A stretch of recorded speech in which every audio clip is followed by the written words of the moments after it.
एक ज़माना था जिस ज़माने में एक बादशाह था और बादशाह आखिरी दम पर था।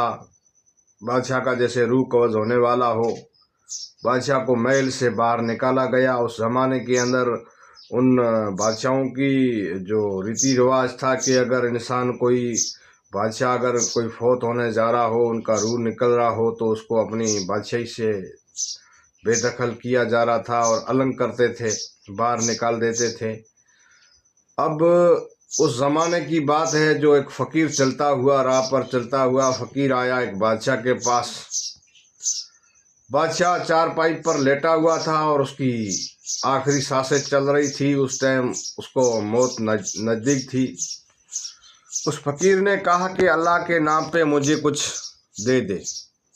उस फ़कीर ने कहा, अल्लाह के नाम पे मुझे कुछ दे दे, तेरा भला हो जाएगा कब्र में।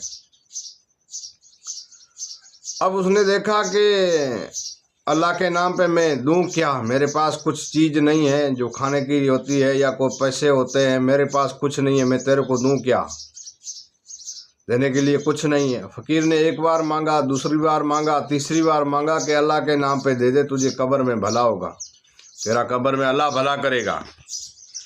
अब फ़कीर ने जैसे तीसरी मर्तबा मांगा तो उस बादशाह की बादशाही के अंदर जो नारियल के पेड़ थे वो पूरे ज़्यादा लगे हुए थे, और नारियल का जो छिलका है ना, बादशाह ने हाथ मारा नीचे चारपाई में, वो पूरा जैसे नीचे हाथ मारा तो उनको नारियल का छिलका हाथ में आ गया। बादशाह के नारियल का छिलका जैसे हाथ में आया और फ़कीर को दिया। फ़कीर ने शुक्र अदा किया अल्लाह का और बोला तेरा कब्र में भला होगा। वहाँ से निकल गया फ़कीर।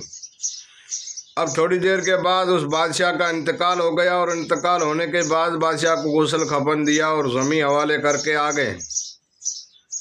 जैसे रात को अपना बेटा ख्वाब में देखता है कि एक नांग था, जो बेखौफ नांग था, जो बहुत बड़ा नांग था, नांग भी बोलते हैं उसको, सांप भी बोलते हैं, और वो निकल कर कब्र में तैयार हो गया। उसको बाप को दसने के लिए, डंग मारने के लिए तैयार हो गया। और जैसे उस बादशाह पर जैसे वो सांप ने जैसे डंग मारा, और जैसे भी वो तैयार होता डंग मारने के लिए, और वो फ़कीर वाला छिलका था ना, वो आके अटक जाता उसके मुंह में।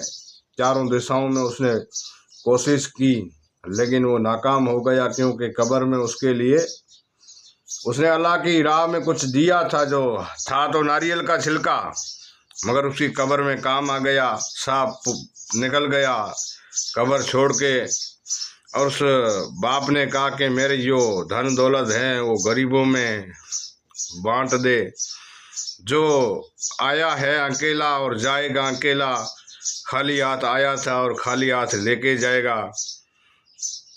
जो दुनिया के अंदर बादशाहियों है, बड़ी बड़ी इमारतें खड़ी कर रहे हैं, लेकिन कुछ साथ नहीं चलेगा। अल्लाह की राह में अगर 10 रुपये खर्च करोगे वही काम आएंगे। अल्लाह की राह में अगर कोई लकड़ी दे दोगे किसी को कि अल्लाह के नाम पे दी है, वो भी आपको काम आ सकती है। तो हमारे ब्लॉग में आपका स्वागत है, और हमें आप फॉलो ज़रूर करें अगर नए हो तो, और आखिर तक जुड़े रहें। हमारे ऐसे ब्लॉग आप लोगों तक आते रहेंगे।